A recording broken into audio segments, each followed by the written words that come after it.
Tout le monde. Je remercie mes consoeurs qui ont été vraiment à la hauteur des sujets qu'ils ont présentés, notamment professeur Zenaki et Dr Mohamed. Je les remercie énormément. Et j'espère qu'il vous reste un peu d'énergie pour entendre ma présentation qui va traiter de la grippe et du Covid. Nous sommes en plein hiver, en plein pandémie de Covid-19. Et la grippe arrive. Qu'est-ce qu'on doit faire? Comment on doit réfléchir? Quelles ont été les études, les différentes études qui ont été menées? Comme introduction, suivante, s'il te plaît. Les épidémies de grippe sont un phénomène qui revient chaque année. La grippe, elle peut être banale, mais elle peut être aussi grave, voire mortelle, surtout chez des enfants qui sont fragiles. Nous assistons cette année, tout le monde le sait, c'est notre quotidien à la pandémie Covid-19, d'où l'importance de prévenir l'infection grippale cette année-là plus particulièrement. Vous savez très bien que les virus responsables de la Covid-19 et le virus responsable de la grippe sont très différents dans leur structure, mais concernant la clinique, les symptômes sont en grande partie similaires. C'est d'où la difficulté de diagnostiquer et de traiter certains tableaux cliniques de syndrome grippaux.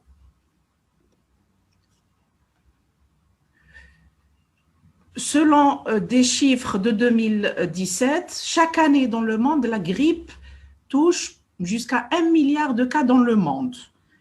Les cas graves sont à peu près 3 à 5 millions et on a 650 000 enregistrés en 2017 de décès dus à des problèmes qui sont décédés dus à des problèmes respiratoires.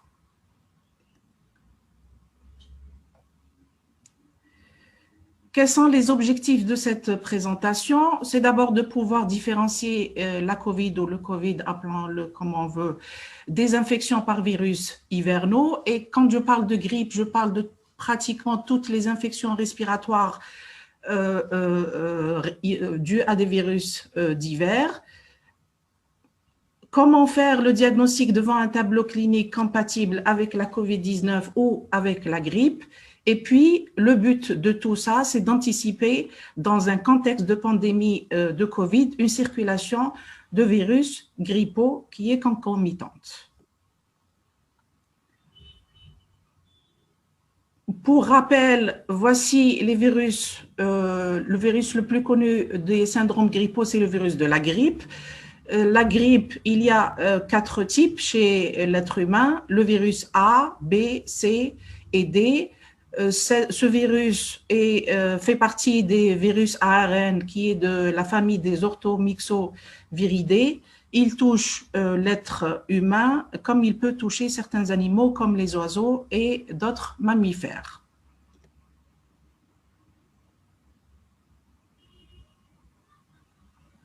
Suivante, s'il te plaît.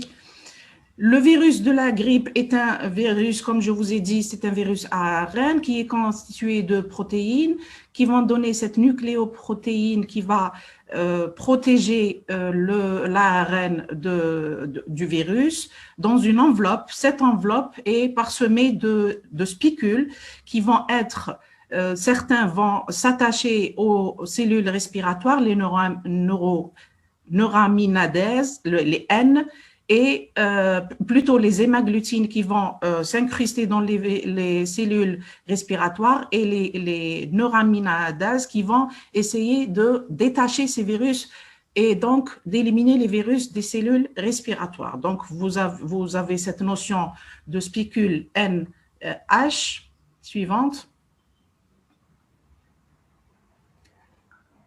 Depuis 2003, on a dénombré beaucoup de virus de la grippe A. Ils ont été différenciés en sous-groupes en fonction de ces antigènes de surface, de ces spicules. Et donc, on a 18 hémagglutinines et 11 neuraminidase. Chez l'homme, on dénombre 4 types de virus. C'est les H1N1, les H2N2, les H3N2 et les H5N1.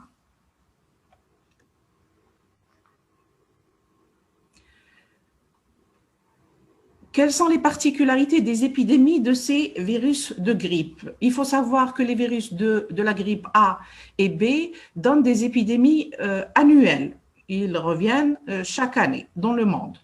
Les virus de la grippe A peuvent donner des pandémies. La A, elle peut être mortelle et toucher beaucoup de pays, donner une pandémie. Par contre, les virus de type C donnent des cas sporadiques et souvent c'est une grippe qui est bien tolérée, c'est des tableaux cliniques modérés. La grippe, vous connaissez le tableau clinique, c'est des signes assez non spécifiques, c'est la fièvre, des céphalées, la toux, une pharyngite, des myalgies, une asthénie, une anorexie. Elle disparaît en général après quelques jours d'évolution. Par contre, le virus de la COVID-19, le SARS-CoV-2, il fait partie d'une grande famille de coronavirus. C'est une famille qui est une sous-famille des orthocoronarivirinae. Ces virus sont partagés, les coronavirus sont partagés entre l'être humain et d'autres animaux, dont des oiseaux. Suivante. Voici les virus, les coronavirus qui ont touché l'homme et qui ont été détectés dans l'humanité. Les premiers, c'était en 1960. Viennent après les 3 virus des années, plutôt les 4 virus des années 2000. Les plus virulents étaient ceux qui ont causé des épidémies vraiment mortelles, le SRAS en 2003, le MERS en 2012 et le dernier, lequel on est en train de vivre, le SARS-CoV-2 de la pandémie actuelle. Juste pour comparer, le coronavirus, le SARS-CoV-2 et la grippe ont un nombre moyen, une contagiosité assez semblable. Une personne peut toucher 2 à 3 personnes, peut contaminer 2 à 3 personnes, comparé à la rougeole qui est beaucoup plus contagieuse, où l'enfant rougeoleux, par exemple, il peut contaminer 12 à 18 personnes. Donc, juste pour comparer que la contagiosité, elle est importante, mais pas aussi importante que d'autres maladies comme la rougeole. Les virus du syndrome grippal, il y en a beaucoup, il n'y a pas que les virus de la grippe ou de la grippe A, B, C et D. Le syndrome grippal est appelé aussi syndrome pseudo-grippal. C'est un syndrome clinique et il concerne la grippe, mais il concerne aussi d'autres maladies respiratoires aiguës. Les virus qui sont incriminés dans ce syndrome grippal, c'est bien entendu les virus de la grippe, le para-influenzé, le virus respiratoire syncytial, le VRS, le virus de l'hépatite A. Vous le savez très bien que l'hépatite A peut donner un syndrome grippal sur le plan clinique, l'adénovirus, le rhinovirus, l'entérovirus et les coronavirus. Il y a aussi des syndromes grippaux qui sont vus ou constatés au début de certaines infections bactériennes comme le chlamydia par exemple.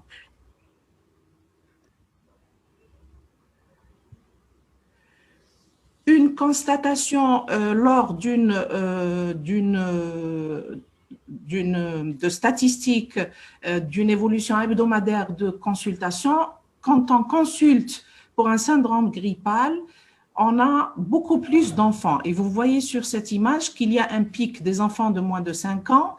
Le deuxième pic, c'est celui des 5-14 ans. Donc, les enfants consultent beaucoup plus que les adultes pour un syndrome grippal.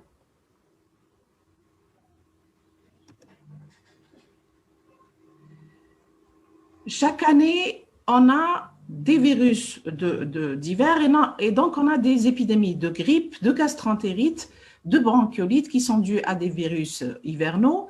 Ils sont constatés par de la clinique, soit respiratoire, soit digestive. On remarque des pathologies respiratoires rhinopharyngées comme les rhinopharyngites, les bronchites et les bronchiolites, sachant que la bronchiolite survient chez 30% des enfants de moins de 2 ans Et on a aussi des tableaux cliniques de pathologies digestives comme la gastroentérite qui est due soit au rotavirus, soit à l'entérovirus. Les infections des virus hivernaux hors grippe saisonnière, c'est souvent on a un contexte épidémique, on a des épidémies à rotavirus bien connues et des épidémies de VRS, de virus respiratoire syncytial. L'épidémie du VRS survient surtout dans la période de décembre-janvier, donc la période dans laquelle on est. Et là, on peut trouver des bronchiolites typiques, peu sévères chez les nourrissons de moins de 6 mois. Ces bronchiolites sont plutôt liées au VRS au virus SARS-CoV-2. Le risque que ça soit lié à un SARS-CoV-2 est vraiment faible. Les bronchiolites sévères du nourrisson ont été décrites récemment et on a trouvé dans ces bronchiolites des co-infections de VRS et de coronavirus non SARS-CoV-2. Tout ça pour dire les bronchiolites sont plutôt liées au VRS ou aux autres coronavirus et que l'atteinte par un SARS-CoV-2 est vraiment faible. Sur le plan épidémiologique, quel est le risque épidémiologique principal? C'est bien sûr la survenue d'une pandémie, d'une crise sanitaire, laquelle on vit actuellement, et puis on a le risque d'augmenter la morbidité et la mortalité, et tout ça va impacter le statut socio-économique mondial. Sur le plan épidémiologique, toujours, la grippe. La mort peut survenir dans la grippe 3 à 7 jours après l'apparition des symptômes. Un tiers des décès de la grippe chez les enfants de moins de 5 ans sont sans comorbidité. C'est des enfants qui n'ont pas de pathologie sous-jacente. La grippe A, elle touche plus de 40% des enfants d'âge préscolaire et plus de 30% des enfants d'âge scolaire. Le Covid au 14 septembre 2020, on a dénombré autour de 29 millions de malades infectés par le Covid et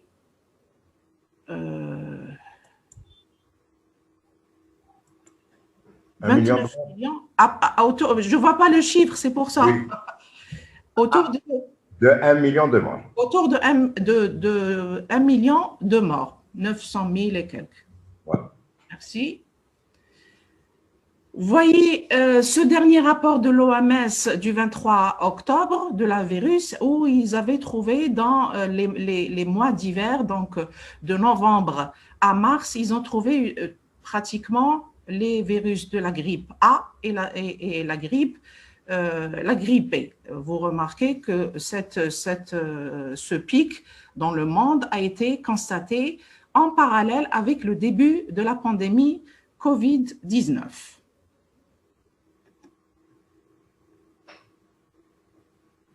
Cette étude chinoise a montré que habituellement, on a des pics de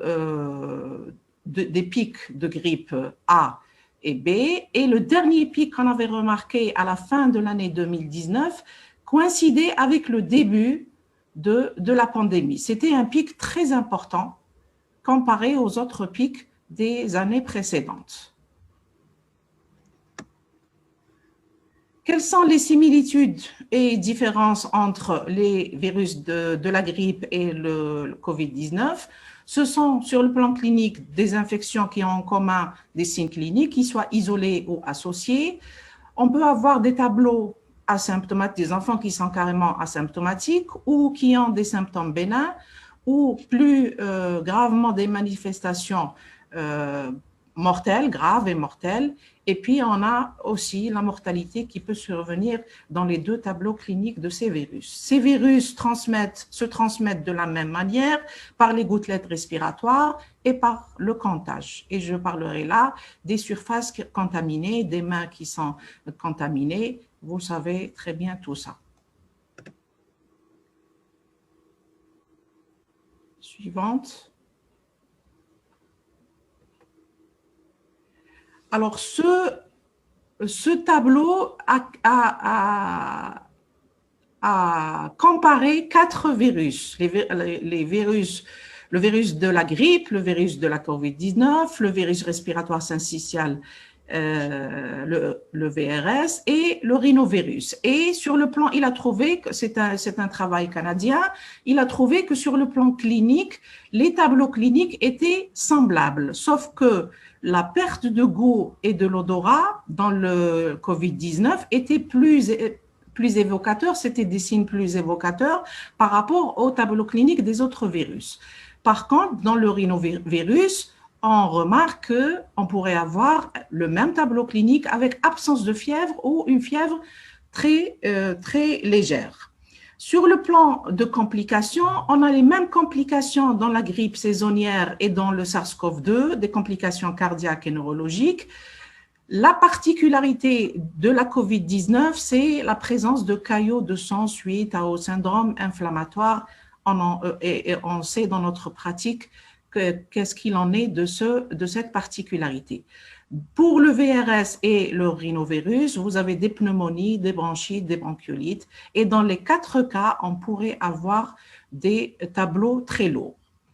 Par rapport au groupe à risque des complications, on remarque que le jeune âge des enfants est un risque, est un facteur de risque dans la grippe saisonnière, le VRS et le rhinovirus, mais il n'en est pas un dans la COVID-19.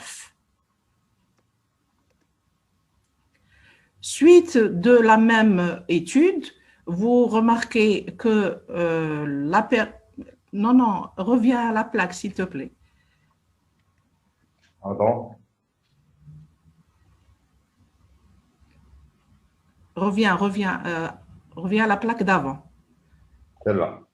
Zit. Je vais en Voilà. avant. Non, voilà, Hadik, là. Après ça.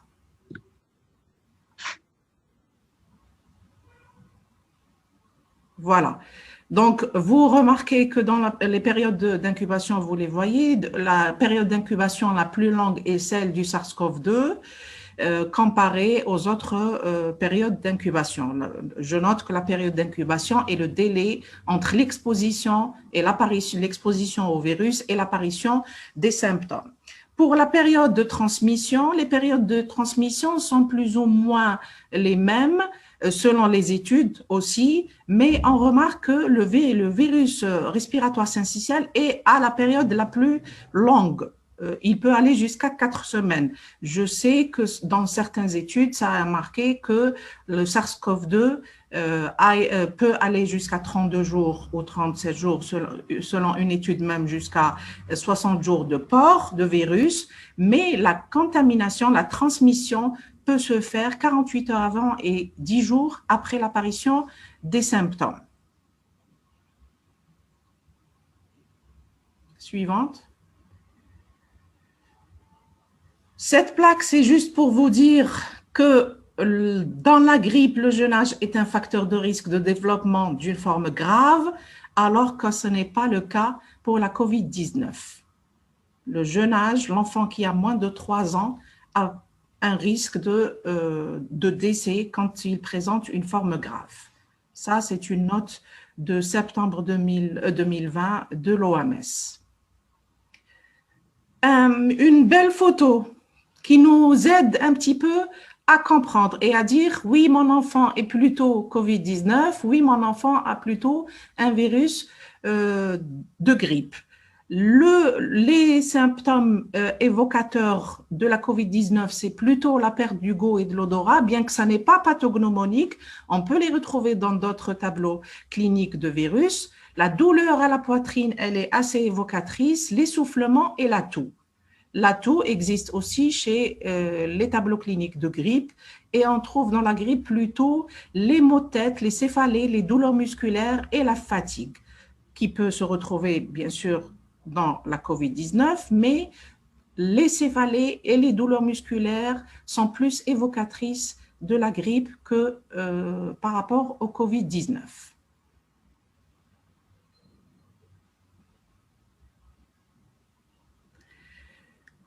Une plaque sur l'anosmie et la gueusie. Des études se sont intéressées, puisqu'on a dit que c'était un signe fortement évocateur, des études s'y ont intéressées.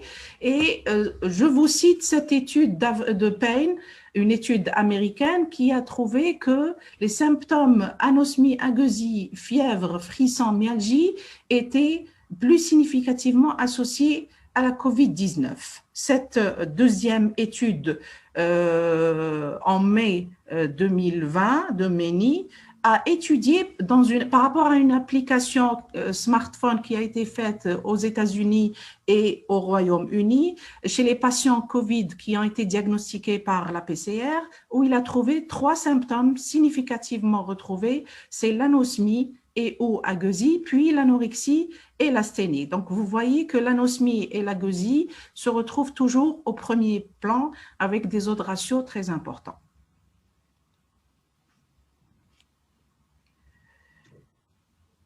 On parle maintenant d'une co-infection, une étude qui a étudié la co-infection du SARS-CoV-2 avec d'autres virus respiratoires, et cela au début de la pandémie, les 3 premières semaines de la pandémie. Et ils avaient retrouvé à cette période que le SARS-CoV-2 était retrouvé dans 48%, c'est quand même près de la moitié des cas, le rhinovirus entérovirus 13%, l'influenza 12%, les autres coronavirus 9%, le VRS 6% et le métapneumovirus à 6%. Et ils avaient trouvé dans cette étude qu'il y avait une co-infection entre le SARS-CoV-2 et le virus respiratoire syncytial, ou plutôt les virus respiratoires communautaires, dans 1,8% des cas.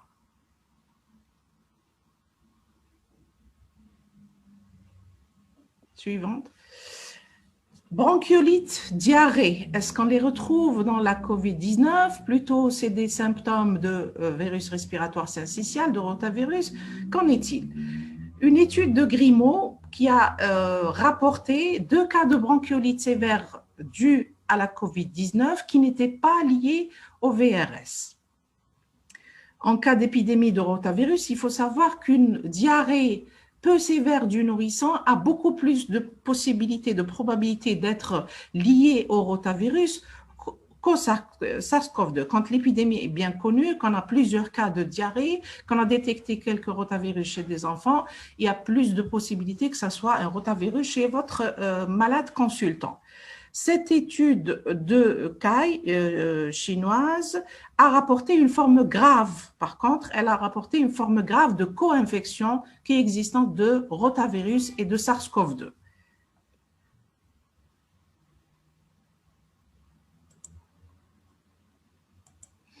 Une autre étude, mais vraiment de grande ampleur, elle a travaillé sur des milliers d'hospitalisations qui avaient prouvé que la COVID-19 était plus meurtrière que la grippe saisonnière. Ils ont travaillé sur près de 46 000 hospitalisations de la grippe. Ils ont trouvé dans la période de décembre 2018, février 2019, ils avaient trouvé un taux de mortalité de 5,8%. Et sur près de 90 000 d'hospitalisations pour la COVID dans la période mars-avril 2020, ils avaient trouvé un taux de mortalité de 16,9%. C'est un chiffre qui est 3 fois plus élevé que le taux de mortalité pour la grippe.